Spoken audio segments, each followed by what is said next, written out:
Alam niyo ba guys, dati muntik na talaga akong sumuko mag-gitara. Kasi paulit-ulit kong naririnig na sobrang hirap daw matutunan ng gitara.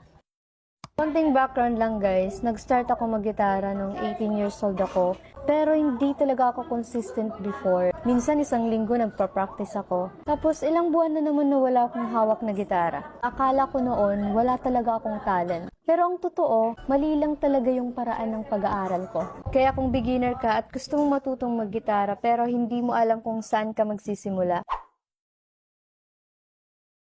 una, mag-invest ka na sa magandang quality na gitara. Hindi naman kailangan sobrang mahal, pero hanggat maaari, iwasan mo yung sobrang murang gitara. Mahirap pindutin, alam mo yun.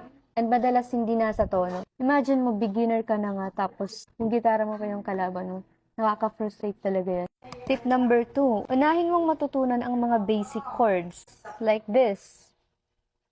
Yan ang mga basic chords na una kong natutunan guys. And sobrang daming songs ang matutugtog mo na yan sa gitara. Hindi mo kailangan kabisaduhin agad lahat. Kahit 4 na chords lang yan guys, maraming kanta na ang pwede yung matugtog sa gitara.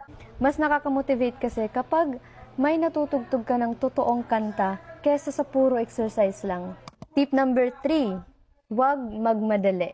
Ito talaga yung kadalasan ng mistakes ng mga beginners. Kasi nagmamadali silang matutong mag-gitara. Guys, hindi siya madali and hindi siya overnight na pag nakahawak ka ng gitara, matututo ka na agad. Hindi ganon. Normal lang sumakit yung daliri. Kasi kahit ako na sobrang tagal ko na nagigitara, sumasakit pa rin yung daliri ko. Normal lang din magkamali ng chords. And tandaan nyo guys, lahat ng magaling na guitarist, dumaan din yan. Hindi sila gumaling sa loob ng isang linggo. Tip number 4, maglaan ka ng oras kahit 10 to 20 minutes araw-araw para tugtugin yung gusto mong song. Mas okay yung 15 minutes araw-araw or 10 minutes kaysa sa 3 oras sa isang linggo or isang buwan, di ba?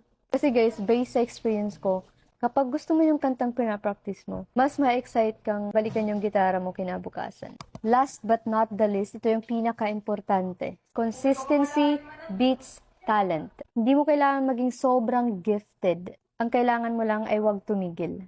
Kahit 1% improvement lang yan bawat araw, paglipas ng ilang buwan, sobrang laki na ng magiging progress mo. And guys, kung may isang advice man ako na may bibigay sa younger self ko, ito yun, huwag kang matakot maging beginner. Lahat ng magaling ngayon, nagsimula yan sa hindi marunong. Kaya simulan mo na. Baka ilang buwan mula ngayon, ikaw naman yung tutugtog ng paborito mong kanta.